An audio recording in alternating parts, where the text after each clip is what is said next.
Assalamualaikum warahmatullahi wabarakatuh. Saya Masudul Imami dari kelas AK401. Pada kesempatan kali ini, saya akan mempresentasikan tugas pertama saya dengan judul IT dalam manajemen rantai pasok. Tugas ini saya buat untuk memenuhi tugas pertama pada mata kuliah manajemen rantai pasok. Sebelumnya saya ucapkan terima kasih kepada Ibu Murdaningsih selaku dosen yang membimbing kami selama 1 semester ini.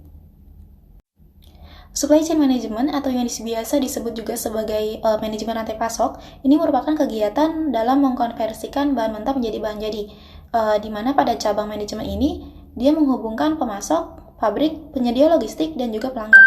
Menurut Chopra, di dalam supply chain management terdapat 4 penggerak atau driver, yaitu persediaan, transportasi, fasilitas, dan informasi. Di mana informasi di sini itu merupakan penggerak atau driver utama yang bisa mempengaruhi ketiga driver yang lainnya, seperti itu. Teknologi informasi pada supply chain akan membantu dalam pemilihan keputusan yang lebih tepat karena kekuatan analitis pada komputer akan menunjang pengambilan keputusan ini.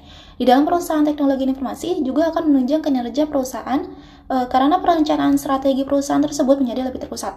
Tanpa adanya informasi, suatu perusahaan atau manajer tidak akan mengetahui material yang tersedia, jumlah dan jenis produk yang akan diproduksi, dan permintaan dari pelanggan. Untuk bentuk teknologi di sini, yang pertama kita akan membahas mengenai database. Nah, database ini memainkan peran krusial dalam rantai pasok dengan menyimpan, mengelola, dan menyediakan akses cepat ke berbagai informasi terkait stok, permintaan pelanggan, persediaan, status pesanan, serta data pemasok dan mitra bisnis lainnya. Dengan adanya database yang terpusat dan terintegrasi, perusahaan dapat mengoptimalkan proses manajemen persediaan, mengurangi keterlambatan, meningkatkan efisiensi pengiriman, dan mengidentifikasi peluang untuk meningkatkan kinerja keseluruhan rantai pasok. Data yang akurat dan real-time dari database juga memungkinkan perusahaan untuk merespon perubahan permintaan atau kondisi pasar dengan lebih efektif, meminimalkan risiko kekurangan atau kelebihan persediaan, dan mencapai ketingkatan layanan pelanggan yang lebih baik. Dalam arsitektur database rantai pasok, terdapat beberapa elemen utama, diantaranya adalah 1. Basis data operasional merupakan inti dari arsitektur database rantai pasok yang menyimpan data operasional sehari-hari seperti informasi tentang stok barang, pesanan, pengiriman, dan informasi pelanggan. Yang kedua ada data warehouse. Nah, data warehouse ini digunakan untuk mengumpulkan, menyimpan, dan mengintegrasikan data dari berbagai sumber dalam rantai pasok.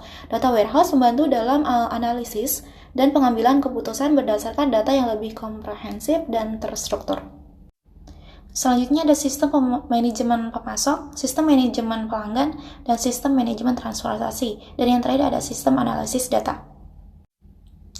Infrastruktur TI dalam rantai pasok itu adalah semua alat dan sistem komputer yang digunakan untuk menjalani proses bisnisnya. Misalnya seperti software manajemen rantai pasok untuk atur persediaan dan risiko, serta sistem ERP buat ngehubungin semua bagian bisnisnya. Ada juga jaringan komunikasi dan perangkat keras kayak sensor, RFID, dan teknologi Internet of Things IoT buat mantau dan ngelacak barang dan informasi biar lebih gampang untuk diatur dan lebih efisien dalam operasi bisnisnya. Selanjutnya kita akan membahas mengenai komponen TI dalam manajemen rantai pasok. Yang pertama di sini ada software supply chain management. Itu digunakan untuk merencanakan, mengkoordinasikan, dan mengoptimalkan aliran barang, informasi, dan data di seluruh rantai pasok. SCM software ini membantu dalam perencanaan persediaan, pemantauan permintaan, koordinasi pemesanan, dan pengaturan distribusi. Lalu yang kedua ada sistem ERP atau Enterprise Research Planning. Integrasi ERP ini menghubungkan berbagai fungsi bisnis seperti keuangan, sumber daya manusia, produksi, dan logistik dalam satu platform. Ini membantu dalam berbagai informasi secara real time, jadi bisa digunakan untuk meningkatkan efisiensi dan kerjasama antar departemen dalam rantai pasok. Selanjutnya di sini ada teknologi identifikasi otomatis atau Auto ID teknologi. Termasuk di dalamnya adalah RFID atau Radio Frequency Identification dan barcode yang digunakan untuk melacak dan mengidentifikasi barang secara otomatis dalam rantai pasok ini. Yang ketiga ada Internet of Things atau IoT. Teknologi ini digunakan untuk memungkinkan objek fisik seperti perangkat, kendaraan, dan peralatan untuk terhubung dan berkomunikasi secara online. Lalu dalam rantai pasok ini, IoT dapat digunakan untuk memantau dan mengelola stok barang, pemeliharaan peralatan, dan pengiriman barang dengan lebih efisien. Lalu kombinasi dari komponen TI ini dia membantu meningkatkan efisiensi, visibilitas, dan kinerja keseluruhan dalam manajemen rantai pasok. memastikan aliran barangnya lancar, informasi dan dana berjalan sesuai dari pemasok hingga ke pelanggan akhir. Yang pertama kita akan membahas mengenai software supply chain management. Nah, software ini itu alat bantu untuk perusahaan buat mengatur dan meningkatkan proses penjualan, informasi, dan dana di rantai pasok mereka. Nah, pakai software ini perusahaan bisa ngerencanain, ngejalanin, dan ngontrol urusan yang bisa membuat pelanggan puas dengan lebih cepat dan efisien. Fitur dan fungsi utama dari software ini itu yang pertama ada untuk perencanaan persediaan. Jadi software ini ngebantu perusahaan buat ngerencanain kebutuhan persediaan berdasarkan permintaan pelanggan, tren pasar, dan data historis. Nah, hal ini memungkinkan perusahaan untuk menghindari kelebihan atau kekurangan stok yang dapat menyebabkan penambahan biaya operasional dan kepuasan pelanggan.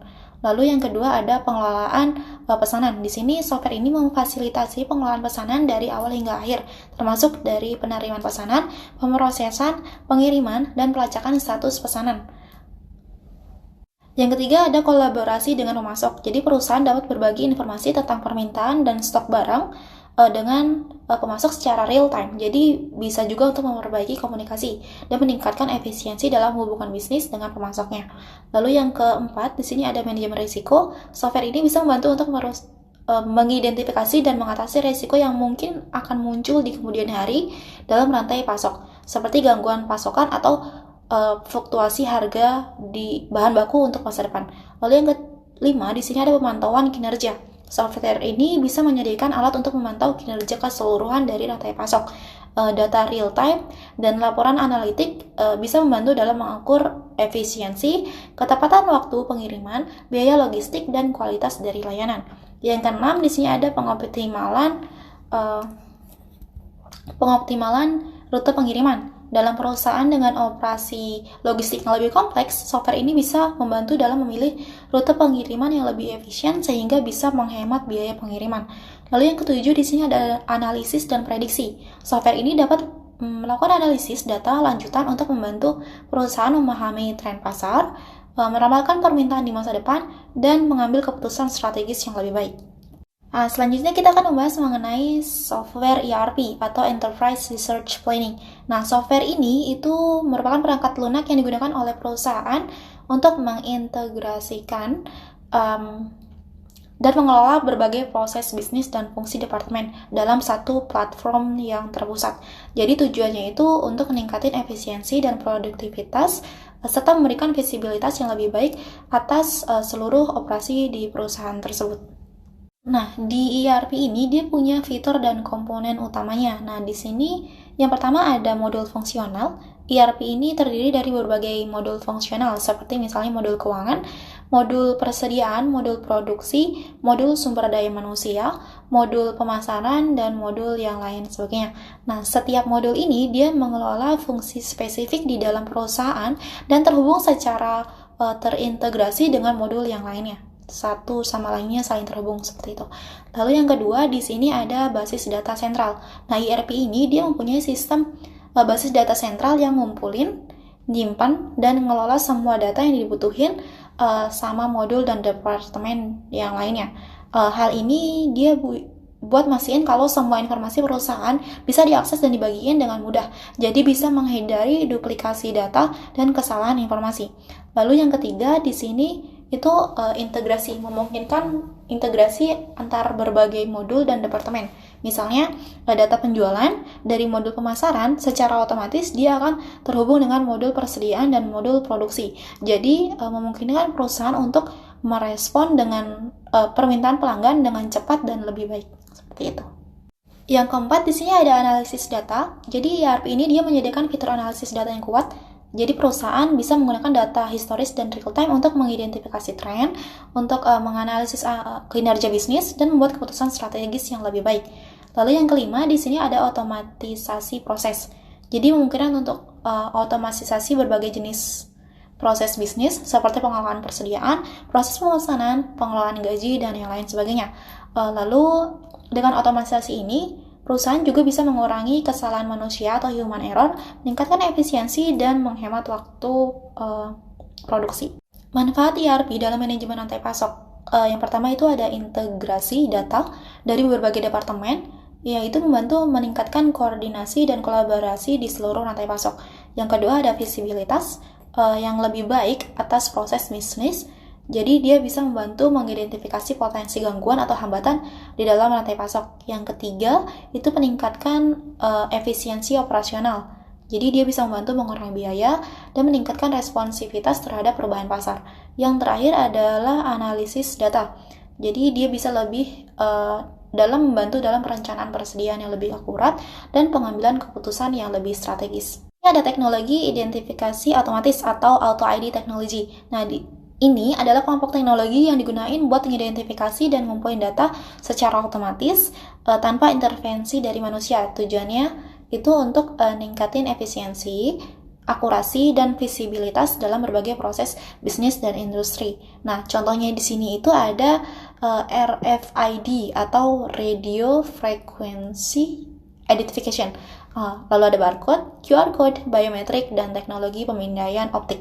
Ini ada teknologi identifikasi otomatis atau Auto ID Technology. Nah, ini adalah kelompok teknologi yang digunakan buat mengidentifikasi dan ngumpulin data secara otomatis tanpa intervensi dari manusia. Tujuannya itu untuk ningkatin efisiensi, akurasi, dan visibilitas dalam berbagai proses bisnis dan industri. Nah, contohnya di sini itu ada RFID atau Radio Frequency Identification. Lalu ada barcode, QR code, biometrik, dan teknologi pemindaian optik. Selanjutnya kita akan membahas mengenai RFID atau Radio Frequency Identification. Jadi di RFID ini dia menggunakan gelombang radio buat mengidentifikasi dan ngambil data dari objek yang dikasih tag RFID. Nah, tagnya ini dia biasanya terbuat dari microchip atau antena. Jadi dia bisa mancarin gelombang radio ketika disentuh oleh pembaca RFID. Nah, teknologi ini sering digunakan di logistik atau rantai pasok buat ngelacak dan mengidentifikasi barang secara real time. Dia juga digunakan di aplikasi lain, misalnya seperti pembayaran non tunai, keamanan, dan identifikasi hewan peliharaan. Lalu yang kedua di sini ada barcode. Barcode itu garis yang hitam putih panjang-panjang. Dia mewakili gambar, maksudnya angka atau karakter tertentu. Nah, di barcode ini dia dipakai cara ngebacanya juga memakai pemindai khusus barcode. Nah, teknologi ini digunain di retail, pergudangan, dan manufaktur buat mengidentifikasi produk, melacak persediaan, dan untuk memproses pembayaran. Lalu yang ketiga ada QR Code atau Quick Response Code. Kalau barcode tadi kan dia terbuat dari garis-garis ya. Nah, kalau QR Code ini terbuat dari matriks 2 dimensi. Jadi dia kayak gambar gitu. Dia bisa menyimpan informasi yang lebih banyak dari barcode yang sebelumnya. Nah, QR Code ini biasanya diakses menggunakan kamera. Lalu yang keempat ada biometrik. Biometrik ini dia menggunakan fitur unik dari tubuh manusia, kayak misalnya iris, lalu fingerprint, lalu wajah. Nah, teknologi ini biasanya digunakan buat keamanan dan pengawasan akses, seperti misalnya sistem pengenalan wajah di perangkat smartphone atau sidik jari misalnya kayak gitu. Atau bisa juga buat perusahaan buat absen karyawan-karyawannya. Nah, lalu yang kelima di sini ada teknologi pemindaian optik. Nah, contohnya ini dia perangkat yang bisa membaca dan mengenali teks, gambar, atau kode dari dokumen fisik atau objek. Nah, ini sering digunakan untuk pengarsipan dan pengelolaan dokumen di perusahaan. Selanjutnya itu ada Internet of Things atau IoT. Nah, dia konsepnya itu merupakan perangkat sehari-hari yang digunakan, yang dilengkapi dengan sensor dan konektivitas ke internet. Jadi dia bisa saling berkomunikasi tanpa campur tangan dari manusia. Nah, tujuannya itu untuk menciptakan lingkungan yang lebih efisien, pintar, dan terkoneksi dengan memungkinkan perangkat pengumpulan data dan menganalisisnya kemudian mengambil tindakan berdasarkan informasi tersebut secara real time. Contoh-contoh dari IoT, nah itu ada perangkat sensor, akuator, perangkat koneksi, cloud computing, analisis data, dan kecerdasan buatan atau AI. Selanjutnya kita akan membahas mengenai penerapan IoT dalam berbagai bidang. Nah, yang pertama di sini ada smart home. Dia IoT ini digunain di dalam rumah, biasanya untuk mengontrol pencahayaan, mengontrol AC, pemanasan, keamanan rumah, dan perangkat lainnya melalui aplikasi di smartphone. Lalu yang kedua di sini ada smart city. Nah, penerapannya itu biasanya mencakup sistem pencahayaan cerdas buat di jalan raya, lalu pengelolaan sampah, parkir otomatis, dan pengukuran kualitas udara. Lalu yang ketiga di industri, itu bisa digunakan untuk meningkatkan efisiensi dan keamanan di sektor industri, melalui pengawasan proses produksi, pemeliharaan prediktif mesin, dan manajemen rantai pasok yang lebih terintegrasi. Lalu yang keempat, di sini ada kesehatan. Dibuat untuk membantu pemantauan kesehatan pasien secara jarak jauh, perangkat bantu medis, dan pengelolaan obat-obatan. Lalu yang kelima, di sini ada transportasi. Dia digunakan untuk kendaraan pintar, misalnya seperti sistem transportasi publik cerdas dan pemantauan jalan raya untuk meningkatkan keamanan dan efisiensi dari transportasi. Selanjutnya kita bahas mengenai contoh konkret penerapan IoT dalam manajemen rantai pasok. Nah, yang pertama di sini itu untuk melacak persediaan secara real time. Nah, jadi biasanya mereka bakal masang perangkat sensor yang ditempatin di rak penyimpanan atau kemasan barang yang bisa ngasih informasi tentang jumlah stok yang tersedia. Jadi perusahaan bisa mengidentifikasi tingkat persediaan yang tepat dan bisa mengurangi risiko kekurangan atau kelebihan stok. Lalu yang kedua itu bisa untuk memantau kondisi pengiriman. Di logistik dan transportasi, biasanya perangkat sensor IoT dipasang di kemasan atau kendaraan pengiriman buat memantau kondisi dan lokasi barang selama perjalanan, seperti data suhu, kelembapan, dan guncangan. Jadi kalau misalkan ada perubahan yang nggak diinginkan, perusahaan bisa mengambil tindakan korektif untuk menjaga kualitas barang dan kepuasan pelanggan. Yang ketiga, prediksi kebutuhan persediaan. Dengan data yang dikumpulkan dari perangkat sensor IoT tadi, itu analisis data dan kecerdasan buatan dapat digunakan untuk memprediksi kebutuhan persediaan di masa depan. Jadi, dia bisa untuk membantu perusahaan dalam merencanakan dan mengatur persediaan dengan lebih akurat. Jadi, untuk menghindari kekurangan stok saat permintaan sedang meningkat atau menghindari biaya penyimpanan berlebih ketika permintaan menurun. Lalu yang kelima itu keempat maksudnya di situ ada otomatisasi pengisian persediaan. Misalnya untuk ketika tingkat stok produk mencapai tingkat tertentu, sistem otomatis akan memicu pemesanan otomatis ke pemasok atau menginformasikan pihak terkait untuk menginformasi atau mengisi kembali persediaan.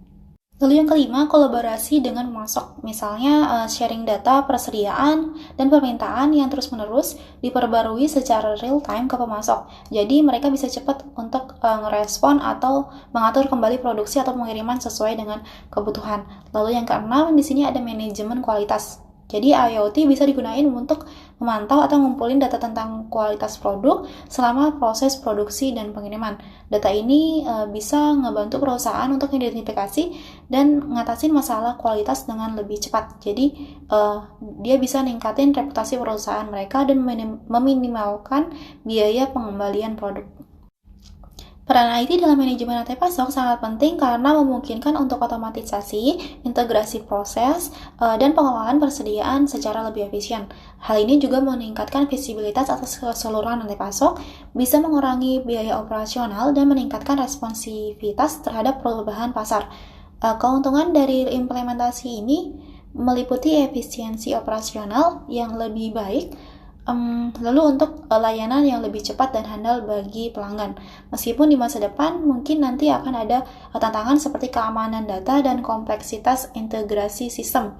Namun juga ada peluang untuk meningkatkan adaptabilitas, memanfaatkan AI atau artificial intelligence untuk prediksi permintaan dan menggunakan teknologi blockchain untuk meningkatkan transparansi dan keandalan dalam sistem rantai pasok.